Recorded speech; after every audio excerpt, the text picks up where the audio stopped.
morning. Thank you for joining us today again and for the short notice. The day's around because it's a holy day that's happening on the third week. So yeah, Manbok has prepared the next bit of the details. And yeah, hopefully you know. Over to you.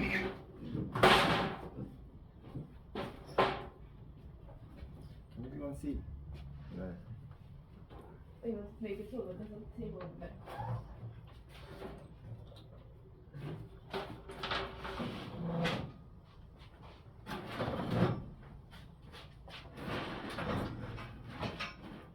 Sorry. Just take. Now can everyone see? Yeah.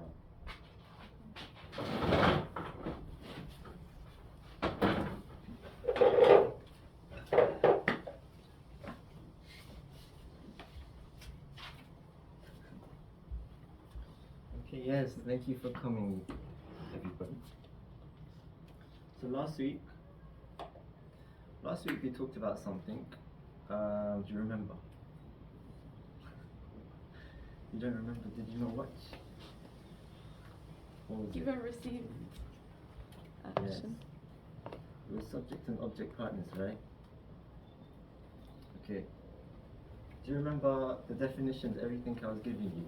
Do you remember what a subject partner is? Someone who's The one giving. who gives. Perfect. The one who gives, and then the object partner? The receiver, exactly.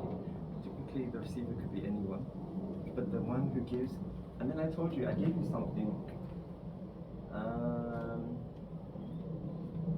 I told you something that we have to assume in the very beginning. We said that give and take action cannot work outside the realm of what? Yeah.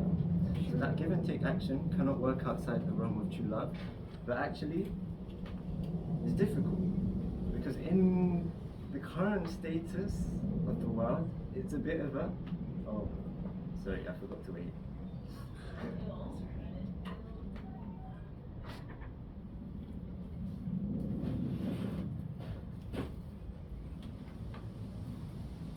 So yeah, to recap, we talked about recapping last week. Talked about redefining subject partner, object partner. Do you remember that? Subject partner, object partner, and then give and take action doesn't work well outside the realm of true love. Okay, but yeah, when you look at the world today, it's not really correct. That is true, but when you look at the world today, it's not true. Why is it not true? Because in today's world, there's a bit of a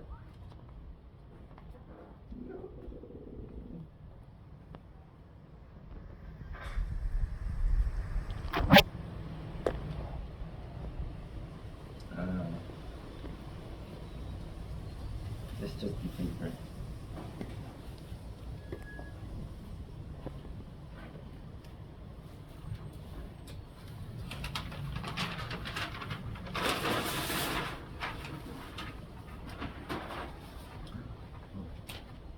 Okay.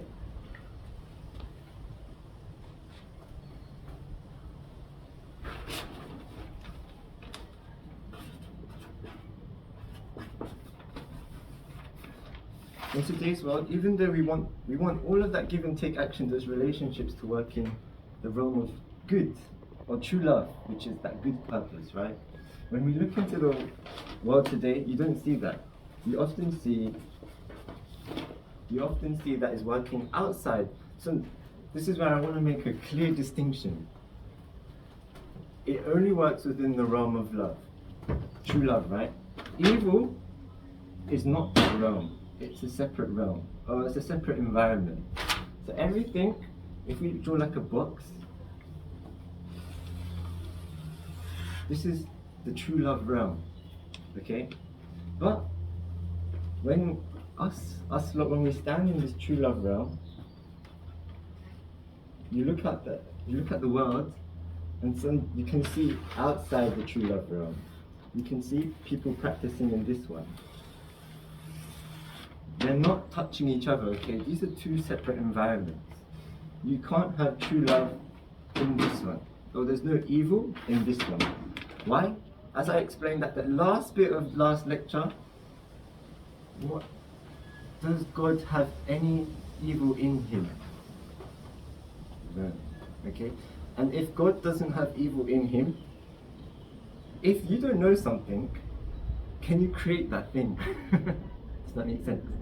If you don't know, if you've never seen, okay, if you've never seen what DNA is, can you create that?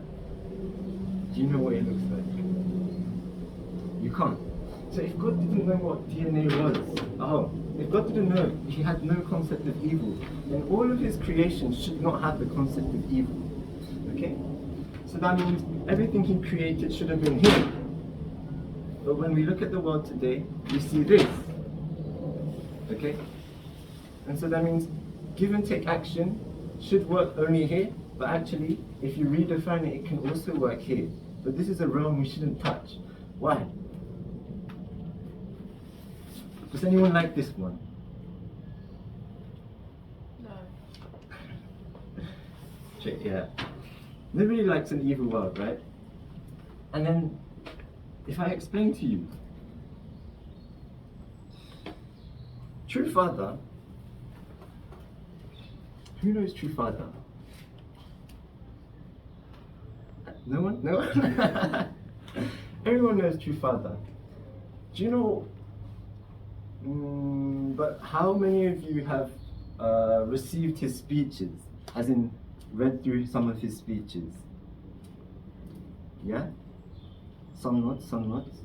Did you like his speeches? What's your name? Diana. Diana? Diana. Diana. Did you like his speeches? What did you like about them? I feel like it says more about the world. Yeah, that's good. And then, Abigail? What did you like? What were you about to say? Like, you just feel that the words he's saying, like, they're very good and, like, very pure. Yeah, right? And then, Calixto. Have you heard of True Father? Oh, yes. Yes. Have you had the chance to read any of his speeches? Some of them, yeah. Is there anything you particularly liked? Or you can say no, like no is an answer. Yeah. I only read a few, so I can't really say if I Pardon? like them or not. I only read a few of them. So it's not like you had enough exposure to say I like it or don't like it or like something. Okay, fine. When you read your father's speeches, a lot of them, he always looks. Who's read his autobiography? Oh, okay. Okay. When your father was young, what was he always doing when he was young? He was always looking like 20. What were you going to say? Oh, not like a baby. As soon as he received his calling from Jesus, he felt really stressed, right? He felt really stressed, and then he was always thinking into the future. How am I supposed to do this mission? How am I supposed to go all the way and reach those heights and reach those achievements? Okay. So every time Father took one step forwards, he always had to think 20 steps ahead. He couldn't slow down. Okay. And true Father always thinks about the future. Always he thinks about the future. And then in the future, do you know what he said our final goal should be? For those who read his speeches, do you know? His final goal for us was to give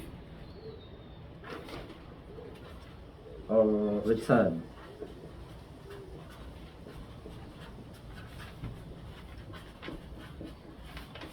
Return glory to God. I will let you know what that means later on. But this is our goal. Okay?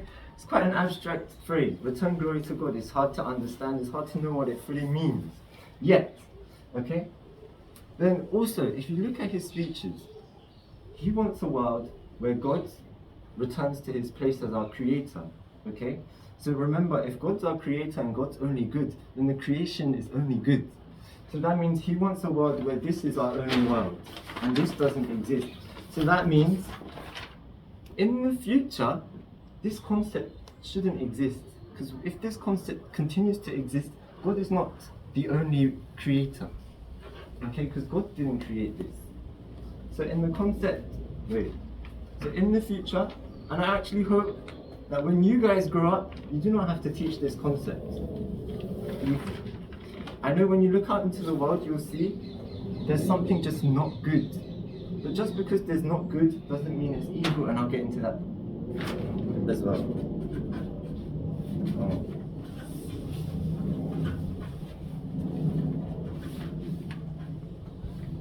Goodness is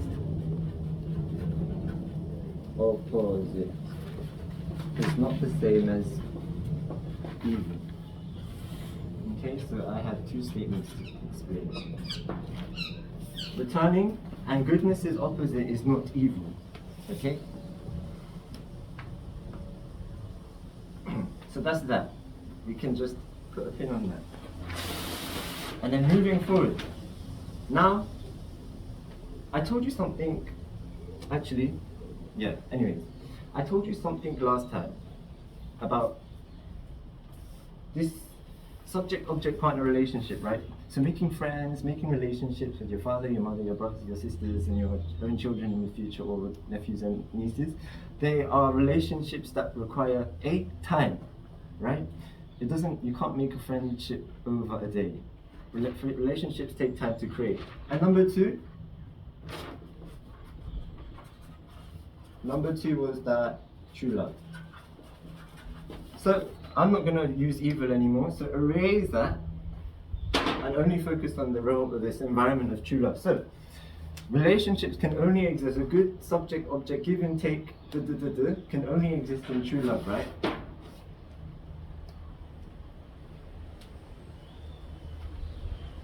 Or should I explain that a bit more?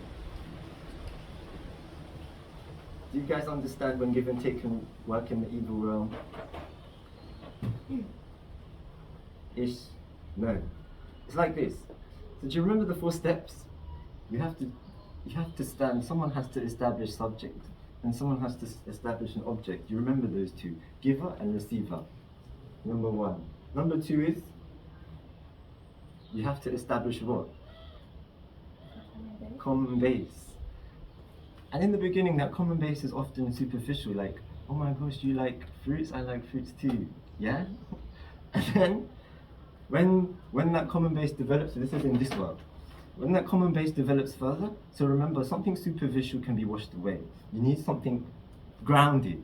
And so when you establish a nice loving relationship, when you want to love each other, then you have something more grounded, because whatever happens in the world around you, you will always do love. So then, when you have a good common base, at some point, the giver will continue to give, but the receiver would want to give back. And when the giver and the receiver, when the receiver continues to give back now, wants to give, what do you establish? What is that relationship? Begins with R. Yeah, reciprocal. You're reciprocating. It's giving, coming back. Okay? And then when the giver can now stand on an equal position as when the receiver can now jump up to an equal position as the giver, so the object can jump up to an equal position as the subject, you have a give and take action, good give and take action. It works the same thing. In the beginning, if I want to do something bad to you, I am a giver of evil. Okay? So if I have something bad in mind, let's say I want to pair up with David and do something to Calixte. Right? So I go to David and go, okay, shall we do this and this to Calixte? See, and then he nodded, so we formed a common base, we both want to do something to him. Okay? We both want to do something to him. So I was the initiator and he received it well, and then he wants to do something with me. We established the common base. And then that's superficial, right? Now, when that superficial of wanting to do bad becomes something deeper, like revenge, right? Or just a desire to hurt, or a desire to injure, okay? Or to insult. Then you have something more grounded, there's something more. So then that, no matter what happens, I always want to do something to close to, right? We want to. So then our relationship grows, and then we form that reciprocalness. So now it's not just me enticing or telling David, let's do this. Now David's coming to me and saying, okay, let's do this. And so we're building a relationship of evil. Does that make sense? And it grows. So we form a full position, give and take action based on evil. That's what this world's about, okay? So then we don't want that anymore. So back to here. Okay, so I told you these relationships without this world, only in this world, can only exist when there is true love present. Yeah? And everything else, so hands up if you know what the DP is. You know. Okay. So everything else, every other concept in the DP, all builds upon subject-object relationships, or relationships in give and take action. That means if subject-object relationships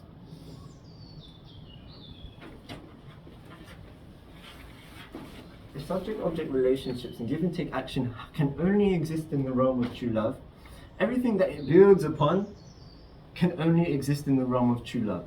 Does that make sense? It's like this. If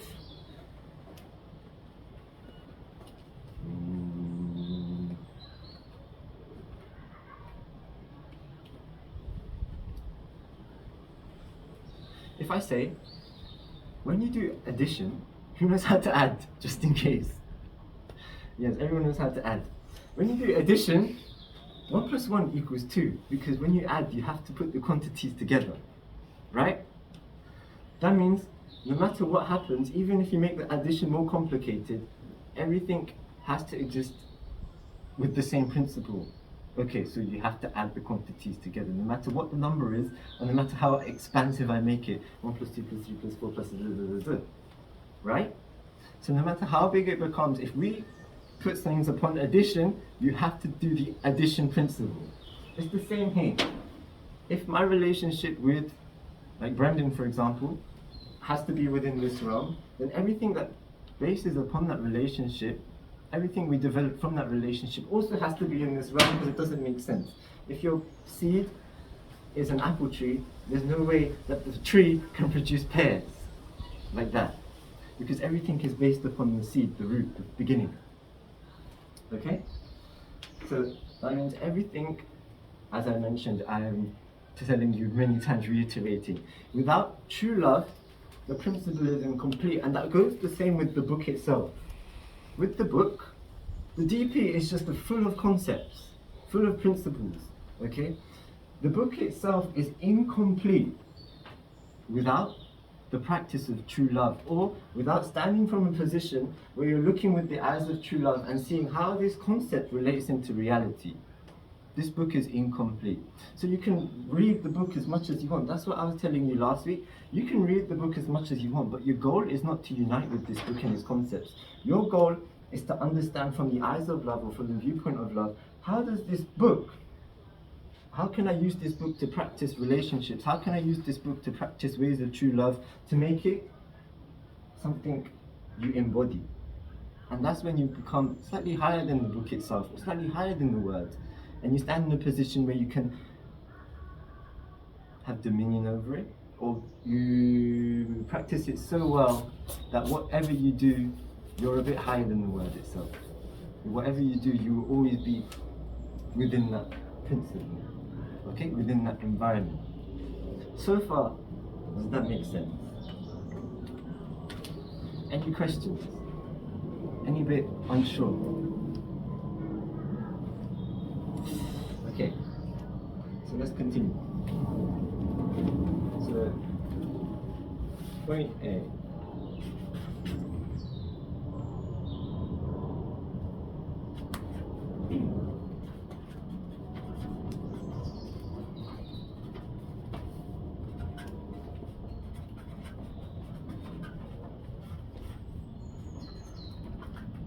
these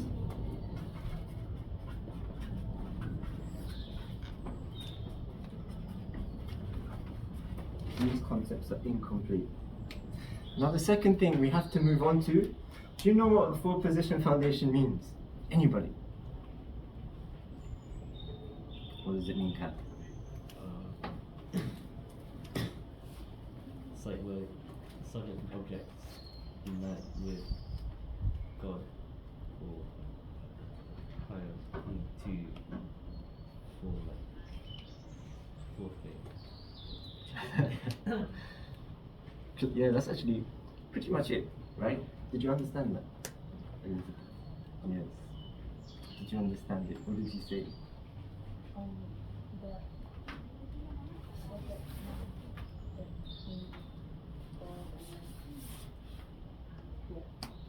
And how does that relate? Now, if you stand from the viewpoint of love, how did that relate to your life?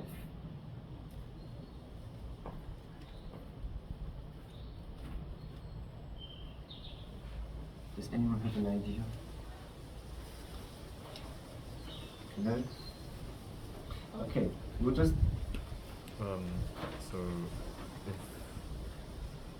if the fourth thing that you're creating is in the presence of God, then I guess you can call it true love because God is present.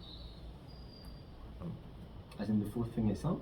As just the whole process, because you have the two subject-object partners, you have God present, and then you have the thing that is created. So I'm going to imagine that's something like the give and take action. Okay. It's the fourth thing, and if you've got true love, and it's in the presence of God, then it's good, I guess. You know, that's a good, that's really good, because we have the background, right? But this is the first time hearing it? It's really good. Thank you. So, we're going to build on it. So, we have S for the subject. Oh. Let's go to B. Four position foundation. We have S for the subject. And the subject wants to do what they think principally is the best option. It's okay? And so they're aiming for true love because that's the realm that everything exists in. So we have me, the giver, giving you a lecture on true love.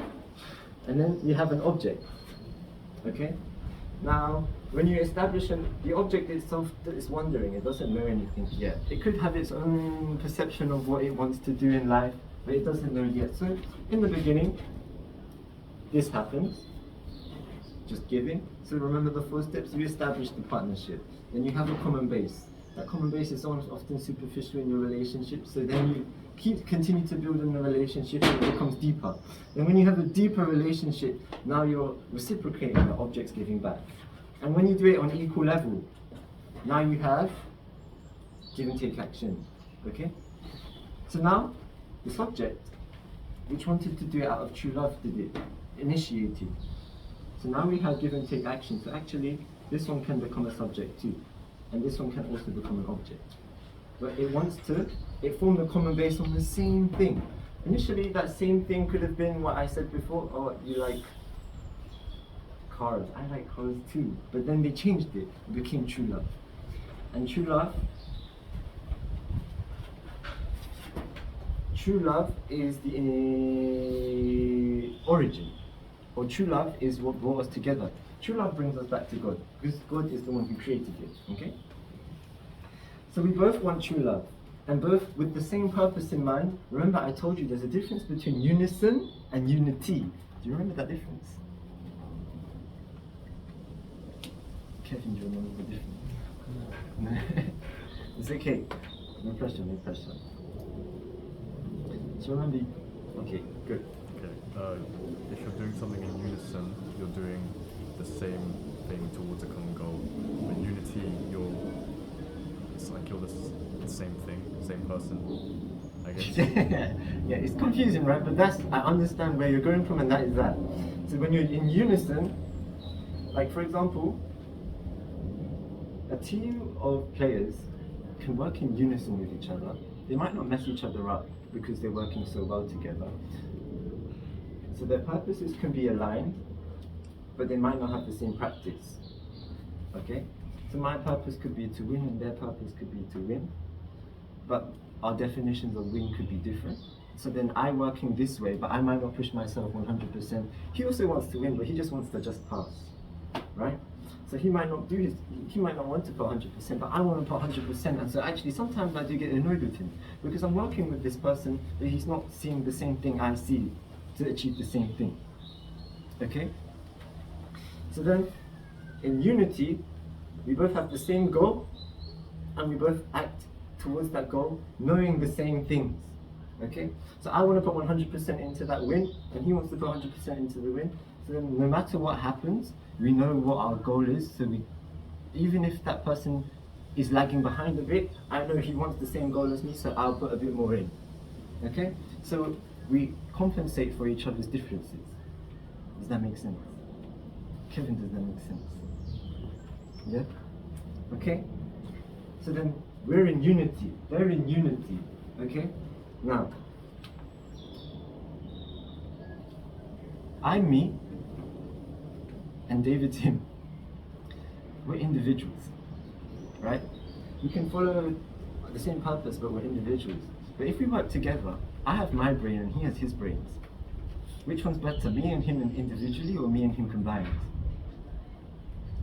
No brainer. Combined. So then, when the two work together and unite, you form something that's better than what you started with.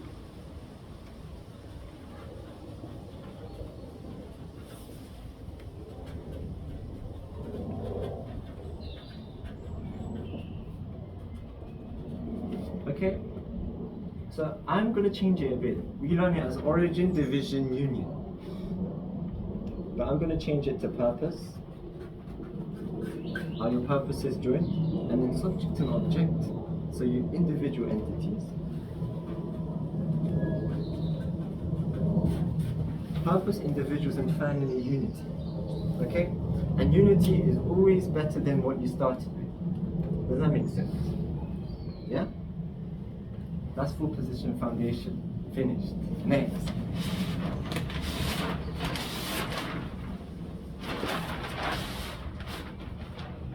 Oh man. Well, we're gonna have to go over it.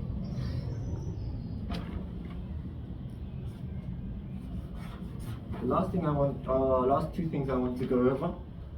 So all mixing, all joining together now. Who knows the 3 blessings? Do you want to say the first one, David? I don't know. Moving next.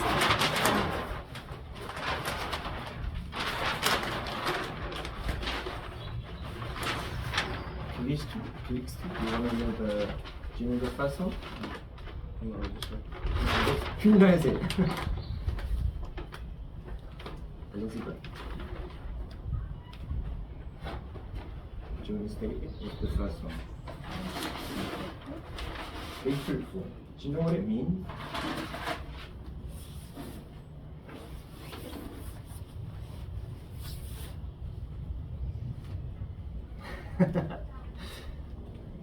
Does anyone want to help her out? She needs help from a friend. What does it mean, Kai? Become a good person. Become a good person. Danielle? Do you agree? Easy question. Yes, you agree. Okay. So 3 great blessings.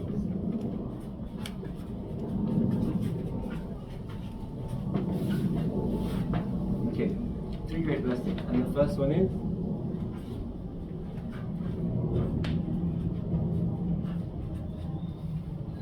The second one is? Pardon? That's the third one.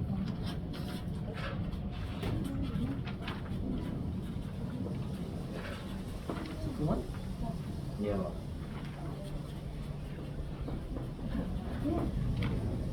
Okay. So this one must be a good person. What's this one? Have a family. What's this one?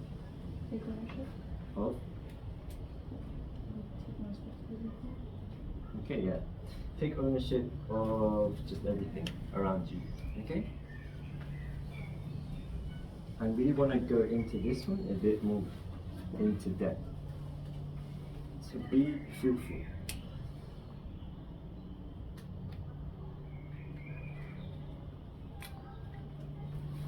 Oh, no, wait. Okay, so it's called blessings, right?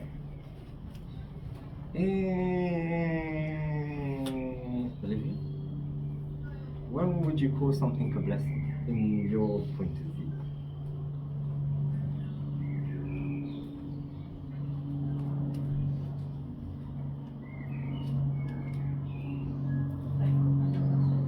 Anything. Like, when would you say, oh, that's a blessing? Something really special. Something's really special. How do you know it's special? Why would you say it's special? Like, for example, is the sun a blessing right now? Why is it a blessing? Okay. So yeah, for Olivia, making things it's a good positive something. I don't know the word. You receive it and it works well. It's positive. Okay, it makes you happy. Brendan, what would you call a blessing? Blessing. Yeah. What do you mean? Blessing. Yeah. In your point of view, from your point of view, when you see something, why would you say, oh, that's a blessing?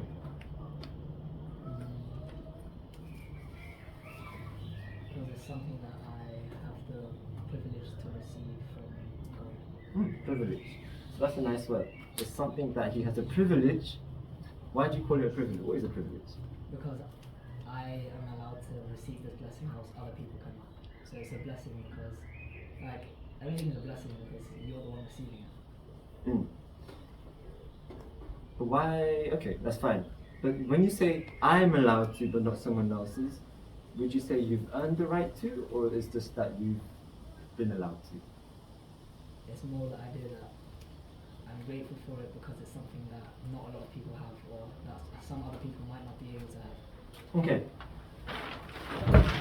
So let's put all these into blessing thoughts into jotting. Wow. Happy. Privilege. Gratitude. Okay. It makes you happy. There's a privilege with it, and it gives you he's grateful for it. There's gratitude with it. Okay. In other words, the blessing itself, would you call a miracle a blessing?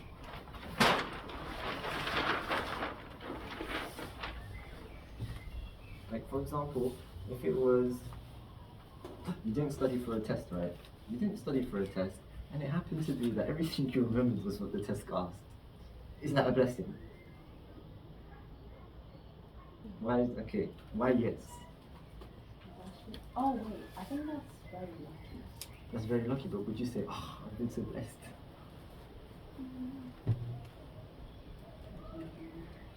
You can say yes. Often people will say yes. It's a miracle, but it's a blessing. Why? They're grateful for the situation. They're quite grateful for the situation because they didn't study for this part. They didn't study for the exam. There was no investment, but it just happened to be coincidentally everything they remembered came on the test. It's a blessing, right? It's a miracle, but because they're grateful for it, it's a blessing. So without this gratitude, or without believing, oh, I've been allowed to receive it, this privilege, or without the idea that it gives you without the idea it gives you happiness, you don't call the blessing a blessing. Okay?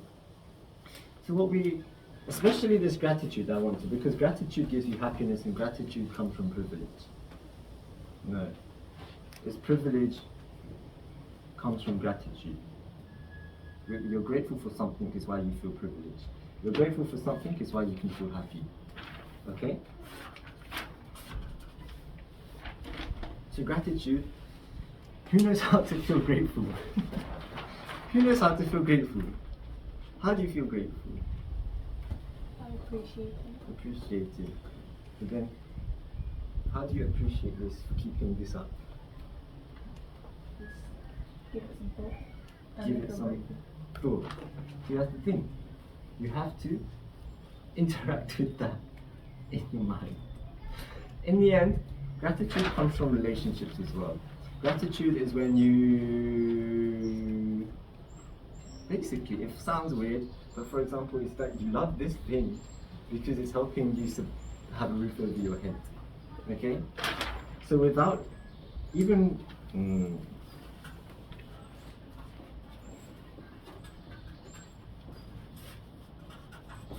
even with inanimate objects, which is these objects or those objects, you're grateful because you appreciate, and appreciation comes from just a relationship, even though it doesn't feel like a relationship. To be able to think of that same thing is a relationship established in itself. Without the relationship and feeling love for that object, you have no way of feeling gratitude. So how important this is, because this is what encompasses everything, okay? So when I say everything has to exist in that realm of true love, it really does, because everything comes from interaction, relationship. Everything comes from relationships and interaction. And your relationship has to be based on something good for you to feel that goodness. Okay? And again, relationships take time. That was point number one. So when you want to feel appreciation for something, you're not going to feel appreciation from day one. Because some things might be smaller. For example,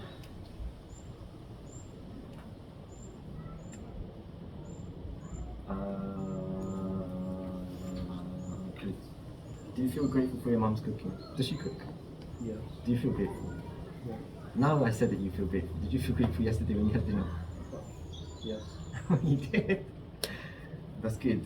Because if I wasn't asked the question, it would be more like take for granted, right? You wouldn't feel grateful in the moment. You just feel like, oh, yeah, you got dinner, and then I got lunch, right? So often, you have to make the relationship of investment with the thing you're appreciating before you can fully express the gratitude without someone's stimulus. Okay? Without someone prompting you, you should feel grateful. Then you'll feel grateful. It's not coming from you. It means you haven't established that relationship. Someone's looking outside into your relationship and saying you should feel grateful because they can see it but you cannot. Okay? So that developing your relationship with that thing is very important so that you can be grateful of the things around you. Now, that's what blessings are. So all of these, if blessings itself is something, a relationship with that thing, each of these will definitely take time, okay? All of these are relationships in themselves, and all of these to feel the appreciation for gratitude, and in the gratitude to think it's a blessing, it will take time, right? So relationships take time, main point. Be fruitful. Oh, pause. Is everyone okay? Yeah? Be fruitful. There's a big misconception.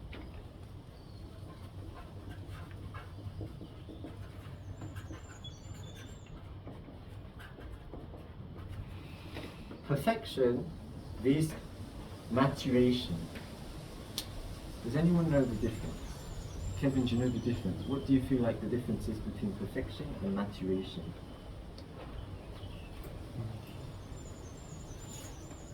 Or is there a difference?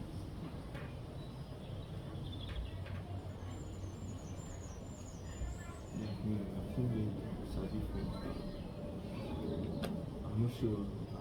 I'm not what to say. How would you explain it? What would you call perfect, but what would you call mature?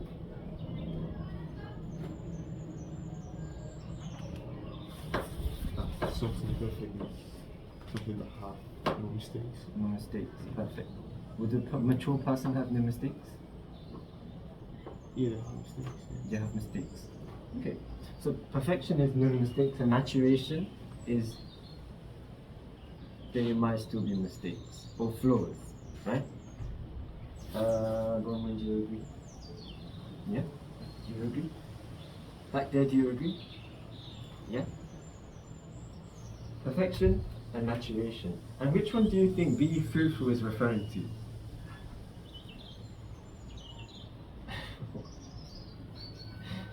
Maturation. Do you guys agree? Yeah. So perfection, maturation, be fruitful is referring to maturation. But I want to explain this one so that you don't get confused or you don't blur the line with this one.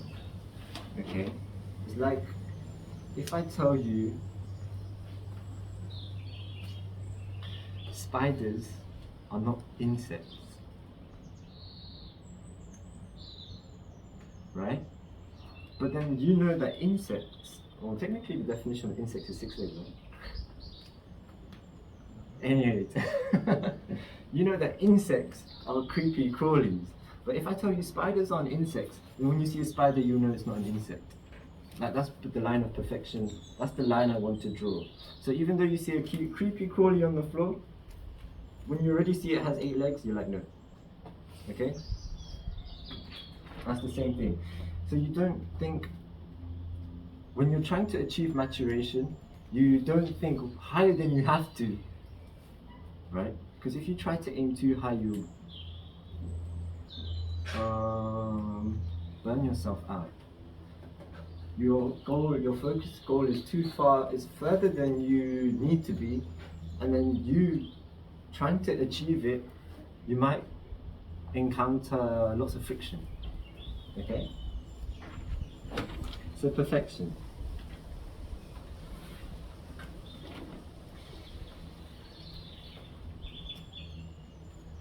Back to perfection. No. Okay. From the DP.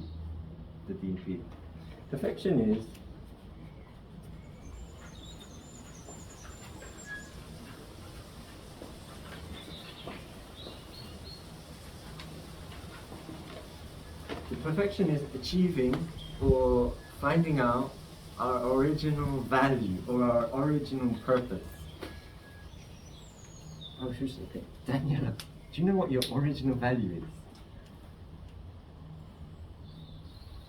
No, it's a hard concept, right? It's just not very specific.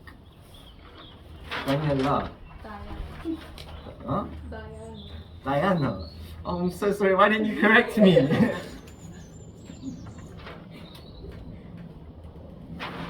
Okay. Yeah, so our perfection is to achieve our original value or seek our original purpose. That is very abstract. That's what I mean. But the DP is just full of concepts, right?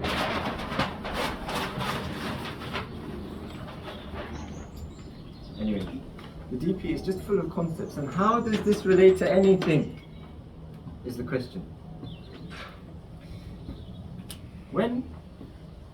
Who likes art? When you create something, what do you envision? Or what do you create first? What kind of art? Painting, drawing, putting stuff together, anything. When you create something, what is your vision?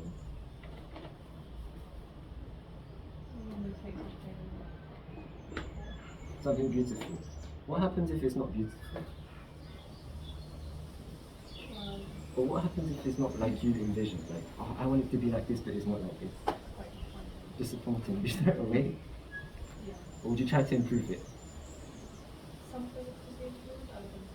Okay. So yeah, if you feel like you want to achieve this thing, you think of something and you're like, I want to achieve this thing through creating it. But when it doesn't map out the same way, you try to improve it, tweak it here, tweak it there, and tweak it here. But when it doesn't achieve that, you have to throw it away. Before you throw it away, think about it. No, think about the improvement bit. Okay? So it's the same. When we were created by our creator, the creator envisioned something when he created us. Okay?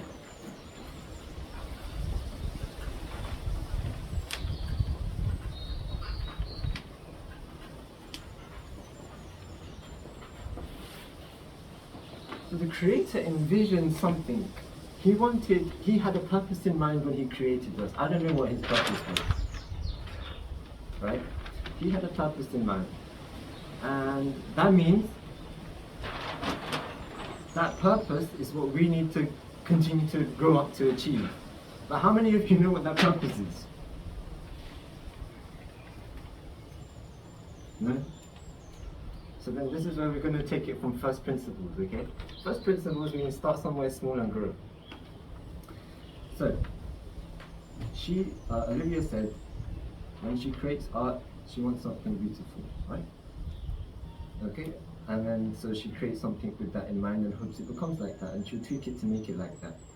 When a musician creates music, they want to convey something. It could be an emotion, it could be a situation, environment, or a memory. Okay? And when they are happy with how it sounds and how the lyrics pan out, they're happy with that. When an artist paints something as well, if they want to paint this landscape, they'll paint it and make sure it's as perfect as that landscape because they want to encapsulate whatever that landscape did or made them feel. Okay? So when parents create their children, what do they want from your children? David, what does your mom want from you? Did you not ask? Okay. Your homework is to ask. Joking. Your parents often want just you to be better than them. Right? That's simple. Okay? Your parents often want you to be better than them. That's their vision. I want my children to grow up to be better than me. So then, God, or our Creator, who is like our parent, wants the same, right? Our Creator, who is like our parent, gave birth to us and wants us to be better than Him. Right? Him, her. So then, our original value or our original purpose is to be better than God. Who thinks that's blasphemous? To be better than God. Can you be better than God? No. Really? No? Okay. So then this is where we need to define. We are told we are made in resemblance or resemblance to God. So then if you tell me parts about yourself, then we can say God's like that too. Right? What are you like? Or what do you have? What makes you you? So then we can say that is also God. What are some characteristics of you, yourself? Let's go around. It could be external, it could be internal.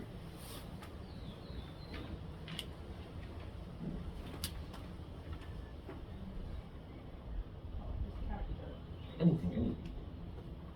It could be your character. So internal is more like your personality, your character, your way of thinking. External is how you look, color of your eyes, skin color, hair,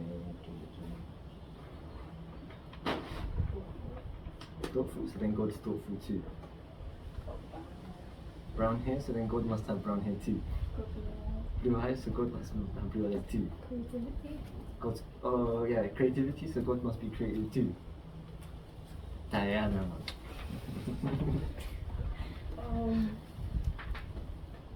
Personality. What did you say? Personality. Personality, so God must have a personality too. Black hair. Black hair, so God must have black hair too. Brown eyes. God must have brown eyes too. Analytical. Analytical, God must be an analytical person too. Forgiveness. You're forgiving? Yeah. So then God must be a forgiving person. Oh, how about voice? A voice?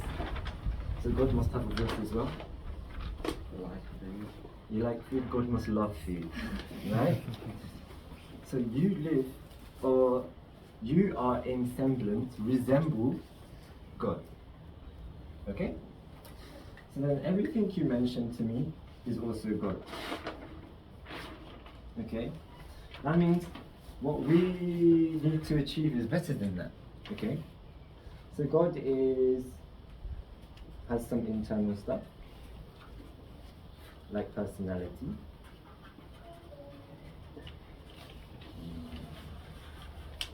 God has some external stuff. like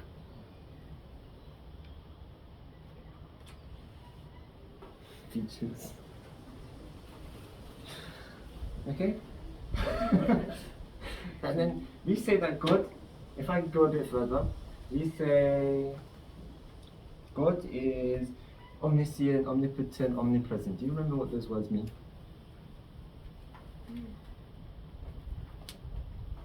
Yeah? Yeah? No? No? What does I don't do Latin. What does omni mean? I think it means everywhere. I don't know if it's Latin either. Is it Greek? Latin? Omni, potent, like potential. Omnipresent, like presence, is he's everywhere. Potent means potential, like powerful. Means you can do everything. To be able to do.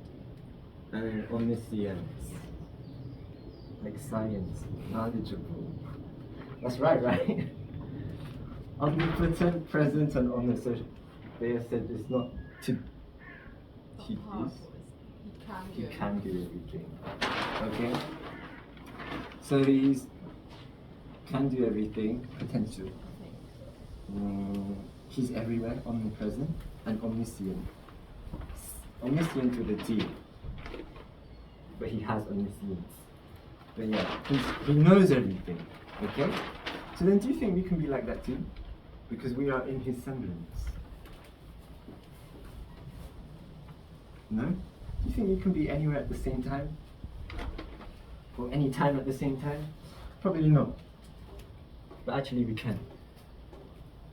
I have to explain that another time. But yeah, so then to be better than God, True Father said something very special. And there's this other thing. If we're in semblance to God, and God gave us, if we're in semblance to God, so we're here internal, external, if we're in semblance to God, God gave us this requirement to grow up and mature. Okay? Doesn't that mean that God also has to mature? God has a growing period and needed to mature. Okay? That sounds weird because who thought God was perfect? Everyone, right? True Father says something very special. If you could possess the whole world, this is his words, if you could possess the whole world, you would still feel something lacking because something higher than the world is God himself. Okay? So then even if you could possess God, you would still feel lacking. Why? Because there is something higher than God, and that's God's love. Okay?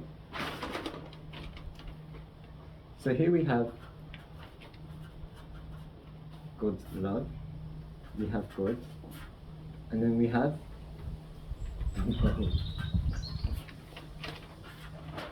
this is the top. So even God himself, when he created creation, did not have God's love. This is a difference. There's like a fine line I have to make. God created the world out of true love. You know, true love is we explained last time, is the love that's sacrificial, all giving, eternal, absolute, unique, and unchanging. Okay, God created the world, creation, out of true love. But that doesn't mean God had all of God's love. Okay? When God created the world, he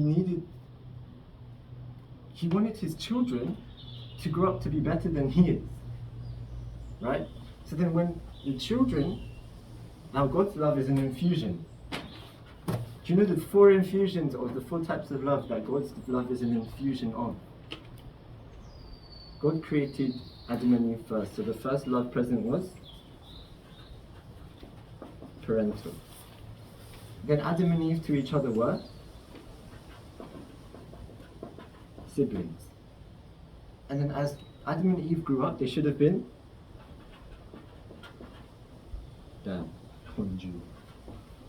couple. And then when the couple unite, then finally they create children. But then when they've matured themselves, then they give back to God completely. They perfected their children's love. The love for example, that you guys give to your parents might not be completely unconditional yet. It could be now, yes. So then you would be giving children's love. But God waited. God was a parent in the beginning. He gave. That's why parental love is so important. Parental love. He wanted Adam and Eve to be good siblings to each other and wanted to help them mature with each other. Siblings love. Then, when Adam and Eve were mature enough, they fulfilled the first blessing, they could start to begin to think about multiplying. They can interact with conjugal love. It's unique. Each one's unique, right? The parental love you give to your children is not the same you give to a sibling or the same you give to your husband or wife. And then finally, they as mature beings can give back to their parents. That's children's love. And God's love is an infusion of all these four. So God waited for Adam and Eve to grow up, to mature. And when they matured and had a family, finally, that family unit, which practices all four of these in combination with God as the parent, that is God's love. And God was waiting for that moment. Why? Because God can only experience, love is something action. You need a partner to love. That's what subject and object was about. You need the interaction. God created for the interaction to come back, and He waited for us to mature and experience all these four so that God Himself could experience them too. So that's how we could grow up to be better than God. And then God said, True Father says this extra thing. Not only does He say,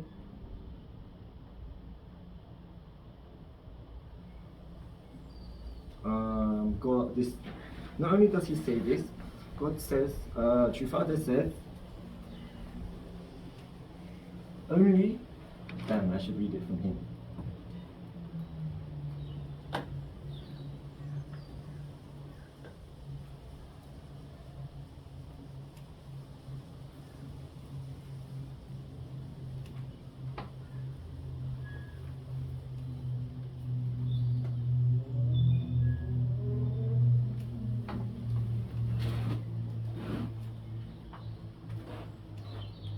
Okay, so God created Adam and Eve for the purpose of perfecting.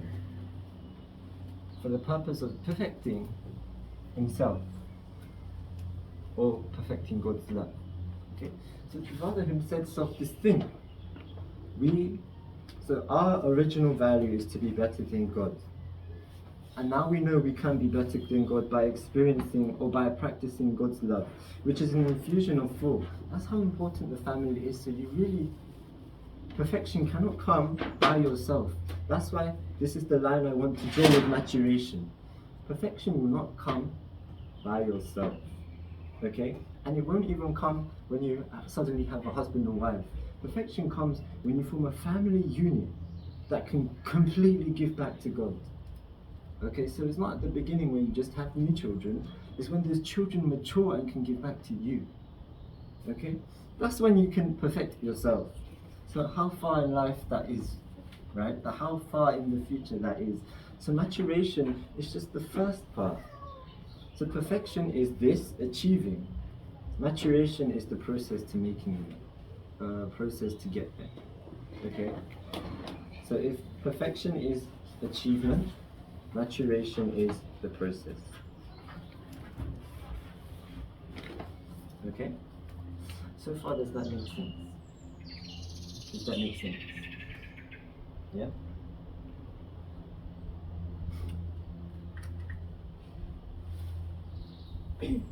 And now, maturation. This is the last part I want to talk about for the first blessing. Maturation. What does it mean? How do you know, or how do you mature? What is your way of maturing? If I go around this way. David, what's your way of maturing?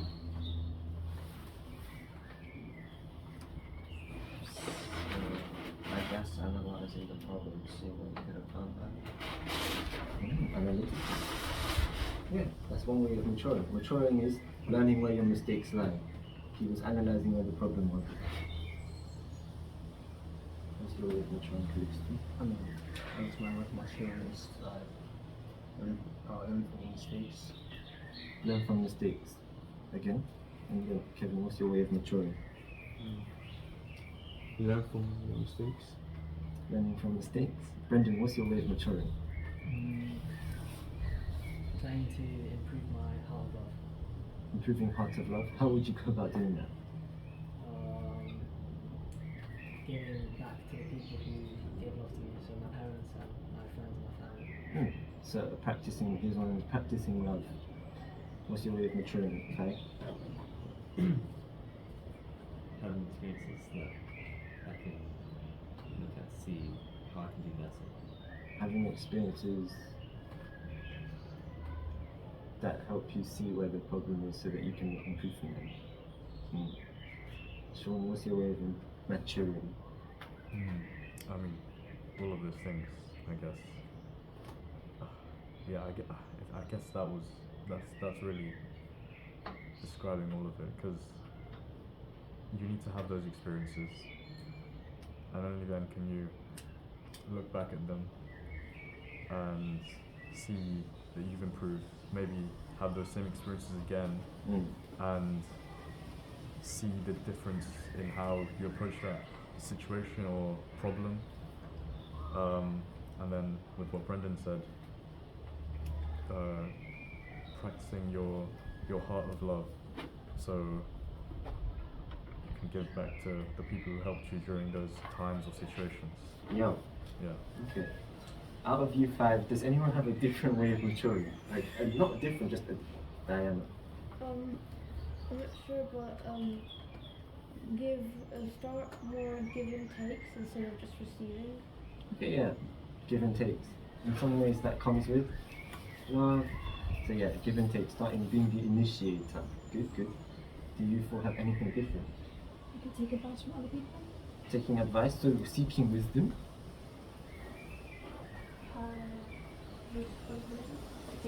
Taking responsibility, taking ownership is a way of maturing.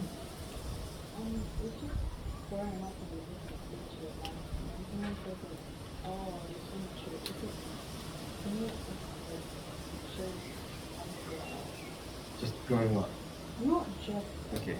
but that's the first thing that comes to mind. That there are different stages to it. You know, different stages in life, like being a child. So then by being I don't think I fully understand.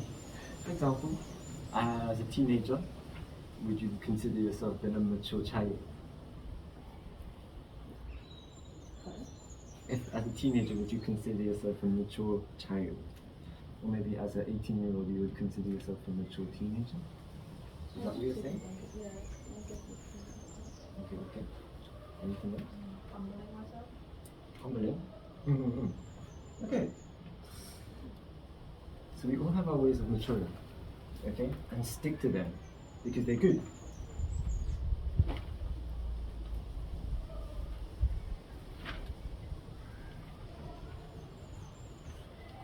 I need to create a little bubble, because it's not gonna fit. You could turn it around. Yes, but then I'm writing over something. Oh, it's around.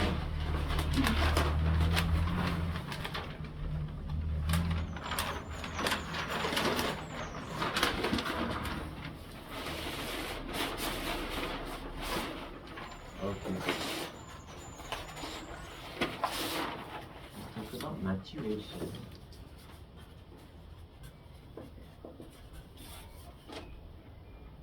Okay. Maturation.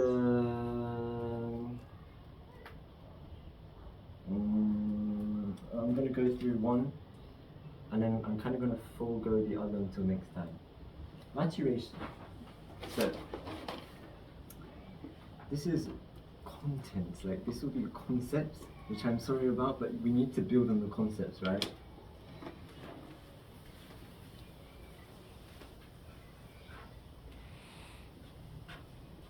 This is me. And I have a mind. And a body. Right? Something intangible like a mind, and something tangible like something you can't see and touch like your mind, and something you can physically touch like your body. So then we live in semblance to our Creator.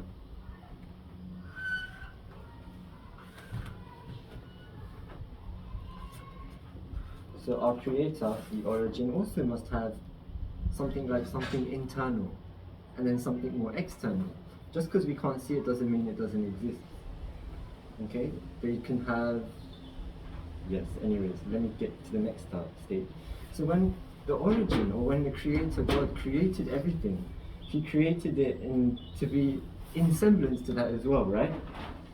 So everything must be something more internal or intangible. You can't touch it. This is the incorporeal. You don't have to remember this one, remember this one. You can't feel it. It's internal. And then he created this world. And then he created this world, which is the one we can see, touch, feel with our five senses, or tangibly. Who's heard of this? Have you heard of it? Heard of it? You don't have to have heard of it. Okay. So he created, everything reflects this, something internal and then something external. Internal and external. And so then, if we have this tangible self, we also have this intangible self. Mind, body. And we call this the spirit. Right? And this is the physical being.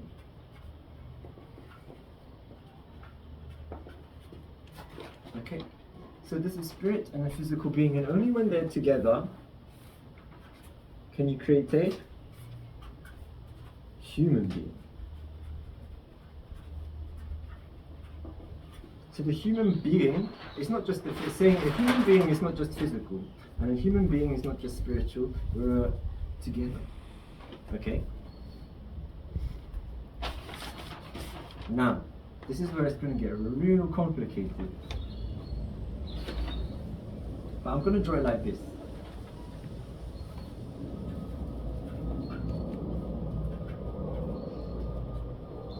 Spirit mind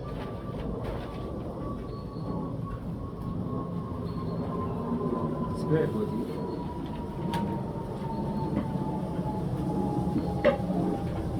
physical body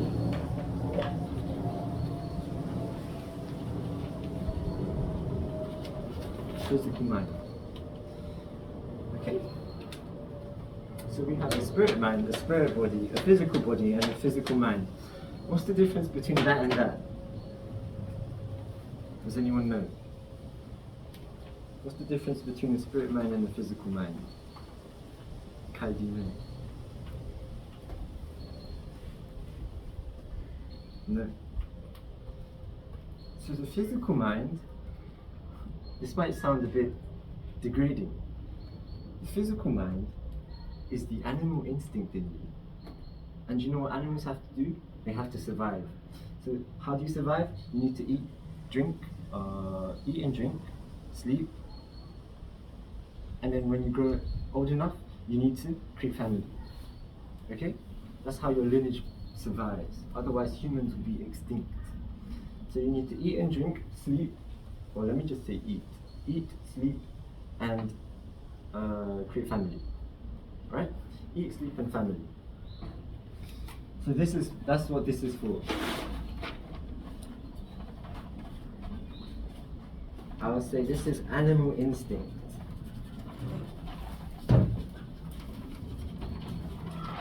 Now I have to draw this because often we might, I'll just get into it later.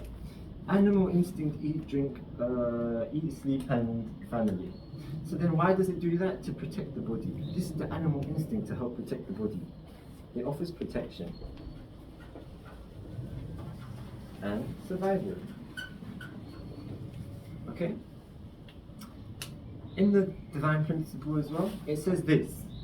The physical body, Trivada also says this, the physical spirit body cannot grow outside the physical body, aka the spirit body requires the physical body to grow. Okay? So these two are tied together. So without the physical body, your spirit body won't grow. Okay? So your physical mind protects the physical body and therefore protects the spirit body. That's why they're tied together. Now when you die, when you pass away, what do you shed? Your physical body. And you're left with your spirit body. But the thing is, the spirit mind is directly connected to God. The spirit mind has the subject-object-partner relationship. Okay? It's directly connected to God. Oh my gosh. See, I'm out of time, but I have to tell you so much more.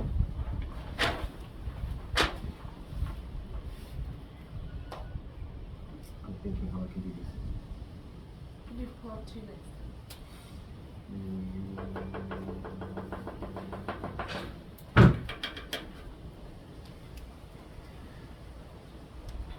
Okay.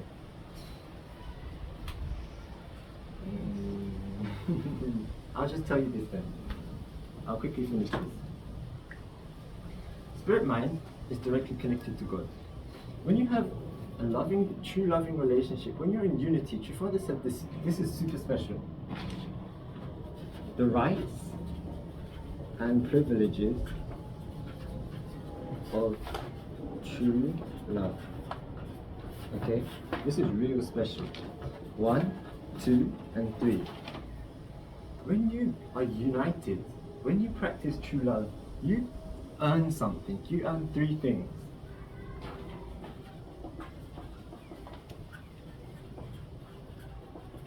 The right to inherit. So when you truly love your parents, then you earn the right to receive everything they've done for you until now, or everything they've built up. So if they've built up mansions and cities, you earn the right for that, because they want to give back to you. Okay? When you practice unity in true love, you have the right of participation.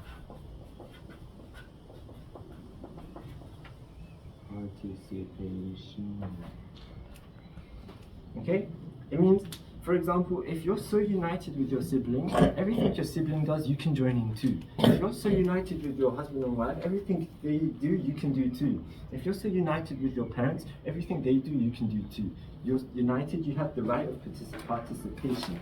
And the final one is right of equality. Okay? If you're so united with whoever, then you stand on the same position as them. That's why, if you read True Father's autobiography, he was a rascal. That's what he calls himself, right? It means he was just a prickly kid. He was an annoying kid. But with true love, you can stand in the same position as your parents. So then they won't hate you for that, being a prickly kid, because they know you love them so much back, and you know they love you, and they know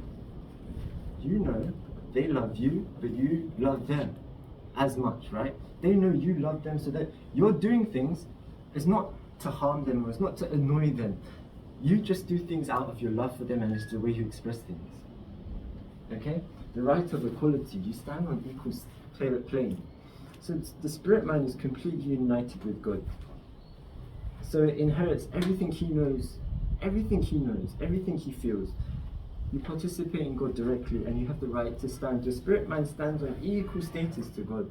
That's why True Father says this: your mind is your second God. And actually, when you can't pray and hear God, listen to your mind. Okay, so your mind can be, he says, this is also blasphemous, but he says, your mind can be, in some cases, better than God. Because when you can't hear God, you can hear your mind. Your spirit mind is on equal plane. It has these 3 things of God. So then, if this dies, you're left with a spirit body. If you only have a spiritual mind, then technically you're perfect, because the body is aligning with the spiritual mind. But that's not the case, right? True Father says, if you go to heaven, now if you go to the spirit world, you will decide yourself whether you go to heaven or somewhere else. Okay? You will decide yourself. It means you had memory, you've retained your memory or your consciousness of while you were on earth. So actually, this physical mind is connected. So I drew it in 4 different circles, but actually in the end, it's just 2 separate circles. And that's what makes a human being, right? A human being is a physical and a spiritual, and you cannot disconnect them. the spiritual mind and physical mind are connected, and the spirit body and physical body are connected, and the two make you. Okay? So the final thing is this part. Half of your physical mind, as I mentioned, is the animal instinct. But the half of you that makes you the judger of your own course to heaven or to somewhere else is your consciousness. Okay? So normally, when you're about to do something bad, you go, oh my gosh, I'm about to do something bad. That's your consciousness speaking. In the beginning, your consciousness should have been, this spirit mind is aligned with God, so we call it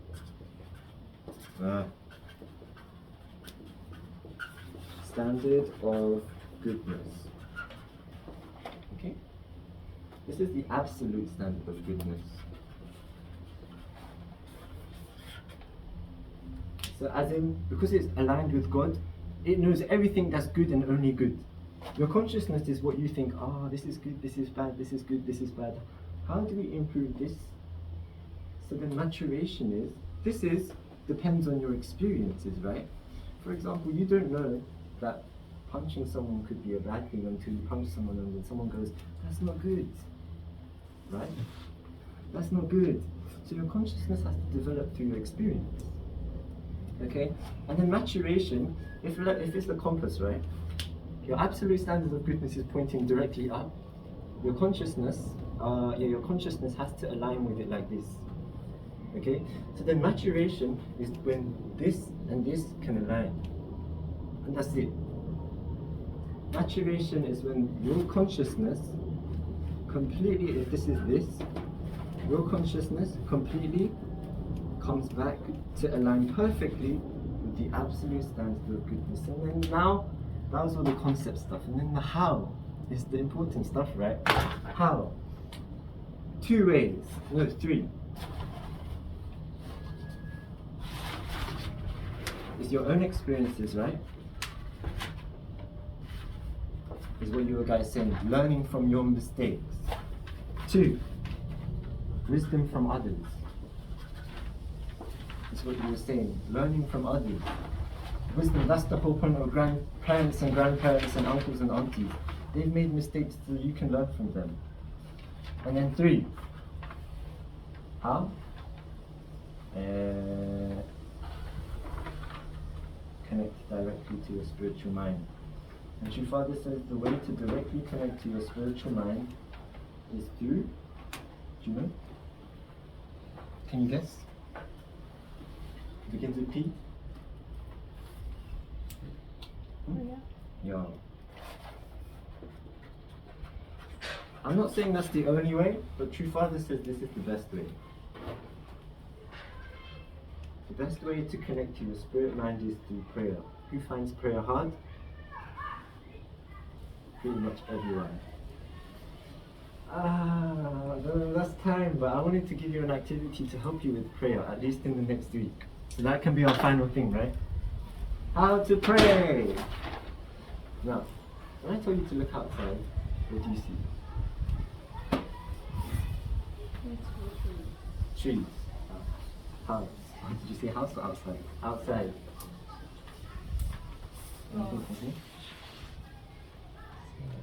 Sky. Right? You see these things.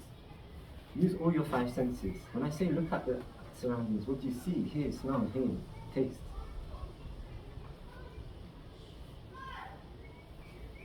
Right? Those are all the things. So then, if you keep looking, what happens to your mind? If you keep looking at this, what do you eventually do? You start to daydream, because either you get bored of looking outside, or there's nothing else to see. Now when you pray, often it's hard to focus, or you might not feel anything in return, right? When you pray, it's literally looking like looking outside. In the beginning, you're just not used to it. You're hyper-stimulated by everything else, now you're using your senses. So when you close your eyes and look outside, what do you hear? You hear the children and they're distracting you, right? And you hear the trees, but that could distract you. If a bug passes past you or flies past your ear, that also distracts you. When you pray, it's difficult if you have so many distractions. So that's why before prayer, learn to meditate. But before you learn to meditate, learn mindfulness. When you're walking down anywhere, or when you're on a train, or when you're on a bus, take your time or moment to just step back from reality and absorb it all. Learn, or just get your ears used to, oh, that's the sound of somebody, or that's the sound of the bus, that's the sound of the train, that's the sound of the house creaking, right? And then when you keep doing that, then eventually when you close your eyes and you daydream, eventually when you close your eyes and do the same thing, ah, that's the sound of people walking. You don't be fazed by it, because then you start to realize everything around you is just around you, and you're this one center focus. Everything is creation, and you're this one focus. And then when you realize that, it's like you're daydreaming but with your eyes closed. When you daydream, you don't care about the world because it's not stimulating anymore. When you begin to pray, or when you meditate, close your eyes and do the same thing, you begin to daydream, but with your eyes closed. When you get to this point, keep on daydreaming, because eventually your thoughts finish. You have too many thoughts in your short-term memory that you need to flood them all out. And then at that point, your father says, at that point, you reach the point that's so still. It's called the 0 point. Okay? At that point, start to pray. At that point, start to say something, and then your mind will be filled with spiritual, just new thoughts. And you're thinking, oh my gosh.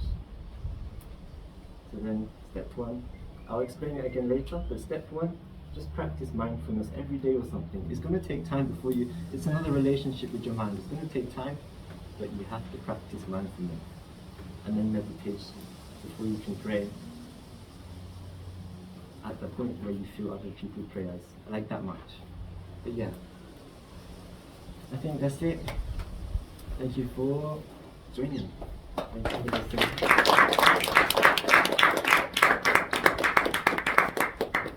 Sorry for the length of time. I'll stop it.